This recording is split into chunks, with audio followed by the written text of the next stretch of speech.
Hey friends, welcome back to my channel. My name is Victoria, and today we are going to be filming a disability representation video. It is Disability Pride Month in July, and so I wanted to film a disability representation video. This video will feature injury and chronic illness and all sorts of different disability representation in it. I have done this video I think twice before. I will link them in the description and in the cards if you want to go watch my other videos on this. So if there's a favorite book of yours that has disability or chronic illness representation and you know that I've read it and it's not in this video, it might be in one of the other videos. But this one is going to be ones that I have read since I've made those videos. First, I do want to say that I am very passionate about disability representation and chronic illness representation specifically in my romances because I do have multiple different chronic illnesses and different issues that affect my daily life, and having that representation and seeing somebody have a romance and a happily ever after who has my chronic illness or deals with very similar things as me is always so heartwarming and so wonderful to see. So I do think that disability representation is one of the most important things to include in a romance book. So I do have a few books to mention for this video, so I'm gonna get right into them. So the first one that I want to mention is one that I have read very recently, and that is Redeemed by Lauren Asher. The hero in this book is an amputee. It is a Formula One racing story, so he is a race car driver, and he gets into a accident where his leg gets so damaged that it has to be amputated, and he ends up hiding away for like 3 years after he gets this injury because he doesn't want anyone to see him. He doesn't want his family, he doesn't want his friends, he doesn't want anyone to be able to see what he thinks that he's become. And he really views himself as this really horrible and disgusting version of himself that he never thought that he would become. He doesn't want other people to see the struggles that he deals with and faces until he meets Chloe, who is our heroine, who forces him basically to deal with his issues. It has such a different reaction to his disability than he has ever seen before, and he is shocked that she could care for him, that she could not look down on him or not see him as less of a person for the fact that he has to deal with all of these things. He struggles so hard with having her see his amputation and see the stump of his leg, and he just really has to work through it to actually have a healthy and loving relationship with Chloe. And Chloe makes sure that he knows throughout the whole time that his disability does not make him less of a man. It does not make him any less attractive, any less wonderful, and any less worthy to be seen in public or to live his life however he damn wants to. And so I absolutely loved this book. It is a fake dating. Chloe has come to Italy in search of her father, who she has never met, and she like Google stalks him and finds out where he lives, and he happens to live next to Santiago, who is the hero, and she accidentally comes across Santiago when she is trying to get a look inside of her father's house, but looks into Santiago's house instead. He thinks she's paparazzi. She has no idea who he is. And then later on, she has to come back to his house to get her phone that she had dropped. And she walks into his house, and his sister and the sister's husband are there. And they're like, "Ooh, who's this girl that's walking into your house, Santiago?" And he tells his sister that Chloe is his girlfriend, and so they end up fake dating, and it's really, really good. I really loved it. I loved the inclusion of Santiago's nephew. He is a little, very young boy, and so he doesn't understand what the amputation is, but he calls Santiago Iron Man, and because he's like, "Oh, you're part metal, like Iron Man, like you're a hero." The only person that he really lets himself lets himself be himself around and lets himself show what he actually looks like to, is this little nephew, because the nephew is so sweet and just doesn't know any better and doesn't know any different and he didn't know Santiago with two legs, and so he has no pity or distasteful reaction to Santiago like other people who knew him previously when he was in the spotlight do. So like even his family, his sister, his parents look at him like he lost something, which he's different now, and he just can't stand the way that they look at him. And Chloe didn't know him before. Chloe had no idea who he is, doesn't know him as this big racer, and so she didn't know him before he lost his leg, and so she comes in knowing just Santiago the way that he is now, and she loves him for it, loves him for who he is now and not who he used to be, which Santiago really needs, and I absolutely loved it. It was done really, really well. The next one is a very different disability representation, and that is dyslexic representation, and that is in Love Lessons by Serena Bowen. This is a book that I read very recently, and this one is a neighbors to lovers romance, and they sort of are like opposites attract. Ian Crikey is the hero, and he is a hockey player, and he does not care much about his outward appearance, but when he gets into a PR issue, the PR people for his hockey team ask him to like sort of reinvent his image, and so he ends up having to ask his neighbor, Vera, who is a fashion stylist, to help him out. And you see the dyslexic representation in this when he does not text people. He uses the speech to text always, and he always has to like, he uses the speech to text, and then he has to focus so intently to go back through and make sure that things like came out correctly, and it takes him so long to send text messages.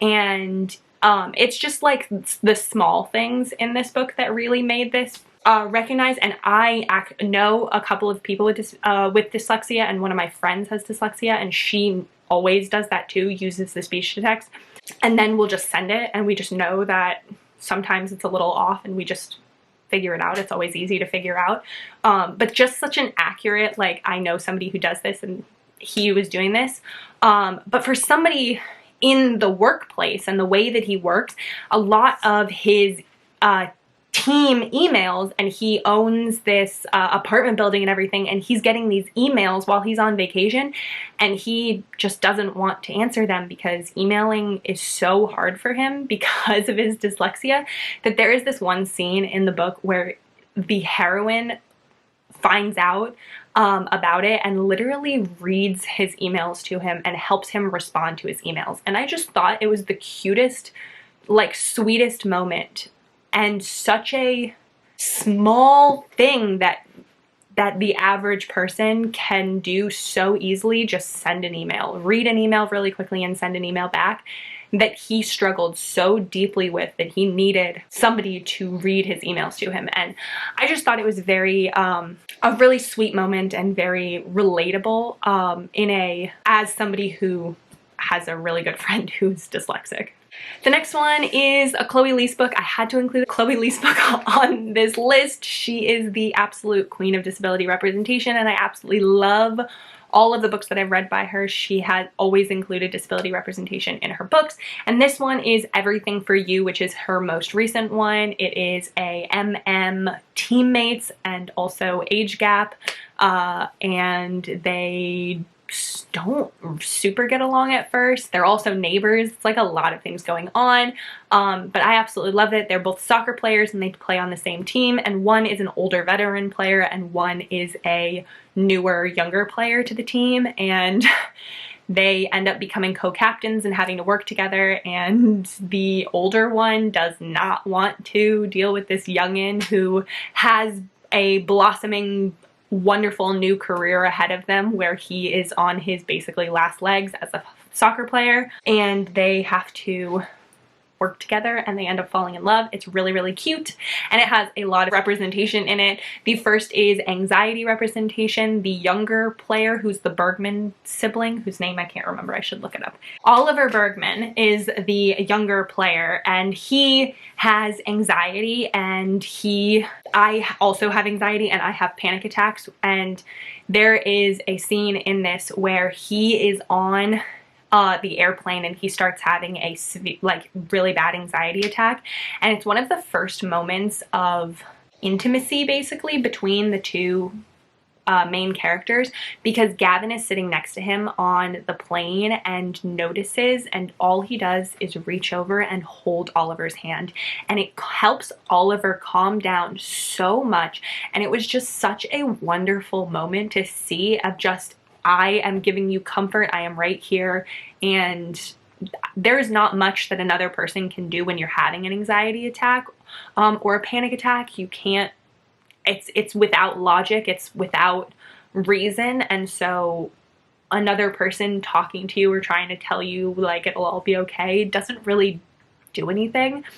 But just the comfort of the, I'm right here whenever you need somebody else, of reaching over and holding his hand was just such a sweet moment, and I really, really loved it. There's also a chronic pain representation in this book. Gavin, as the older player, deals with a lot of chronic pain from his life as a soccer player for so long. He is a much older player, and because of that, he's had injuries throughout his career. He's been working his body incredibly hard for his entire life basically of a soccer career, and he has such serious pain on a daily basis, which is something that I can very strongly relate to. I have pretty bad chronic pain on a daily basis, and so there are moments in this book that I very much related to. I was on my Instagram stories as I was reading this book, and I even read it in a vlog. I will link the vlog that I read this in down below. I think it was a new releases reading new releases vlog, where I was reading this and I was relating so intensely to his laying in bed and just feeling horrible because his body hurt so badly, and there was like not really anything that you can do about it. There's only so much ice and heating pads and everything that you can do, but it doesn't go away. Then the third chronic disability that I wanted to mention in this was a stomach issues. I believe that it just mentions the fact that he's lactose intolerant. I don't know if it's like more than that. But as somebody who has stomach issues or IBS, his eating of something that he shouldn't have eaten and then being in debilitating pain on his couch, so much so that he cannot babysit this niece that he's supposed to be babysitting because his stomach is so bad he cannot move. He needs to go literally have his neighbor come over and watch this kid so that he can go to the bathroom, was so fucking relatable that I wanted to include it in this video. Then the next one that I wanted to mention is The Tyrant Alpha's Rejected Mate by Kate C. Wells. This is a paranormal romance. It is werewolves, and it is exactly what the title says. It is a very tyrant alpha who rejects his mate and then regrets it and spends the rest of the book groveling to get her back. And the heroine, who is the rejected mate, has a serious knee injury from when she was in her younger years, and she walks with a limp because of it. And she is considered the much lesser of a person in the pack because of this injury. It talks about how she struggles with walking. She works as a waitress because that's what the pack has made her work as, and how people will literally stick their legs out to trip her, and then she has to work so hard to get up off the floor because they're so mean to her.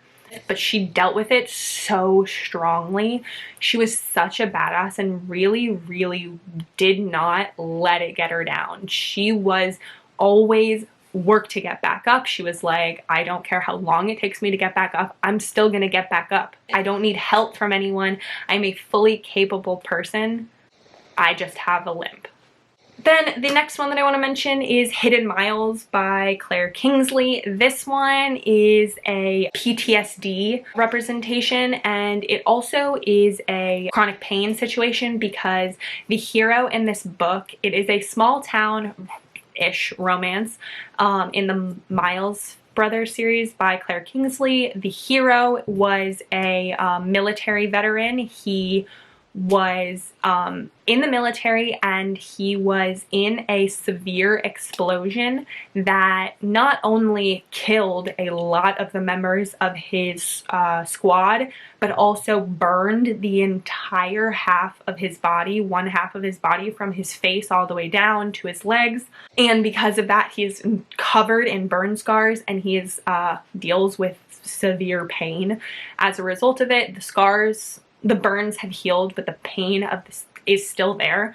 But the thing that I want to focus on mostly for this is the PTSD, because this hero has such serious PTSD that he has agoraphobia, and he in the, I think it's like 5 years since he has come back from the military to live on his family's property, he has not left his family's property. He is so seriously focused on the security of his family's property. He is in charge of the cameras and making sure, and he like goes online and he like watches the whole property because he's afraid of people coming to attack. But he has not left this property. He has serious panic attacks and anxiety over the thought of leaving the property. And this book follows him, and his only way of social interaction is through video games. And for the last multiple years, he's been talking to this girl on a video game, and when he finds out that she has an abusive boyfriend and has been injured and in the hospital, he needs to help her, and he has to work through his serious agoraphobia in order to go and help his friend who needs help. And it's like do I focus on my family, who I'm so serious about protecting, and in this woman that he basically considers part of his like protective circle, or do I stay here in my protective bubble of my family's property? And it's such an interesting struggle. And I love the way his family is so protective of him, but also like very much like, we're here if you need us. We're not gonna hover over you and worry that you're gonna like break at any minute. We are here for you if you need us, but if you don't need us, that's okay too. Another one that I wanted to mention is another amputation representation, and that is The Hunter and His Mates by Kiki Clark. This is a MMM romance, and it's part of a series, so I would recommend reading the series in order. It's part of the Kincaid Pack series because he actually loses his arm in one of the other books in an explosion, and then he has a severe wolfbane, I think it's wolfbane, or like some sort of poison infection, and has to have his arm amputated in order to stop the infection. But he is a shifter.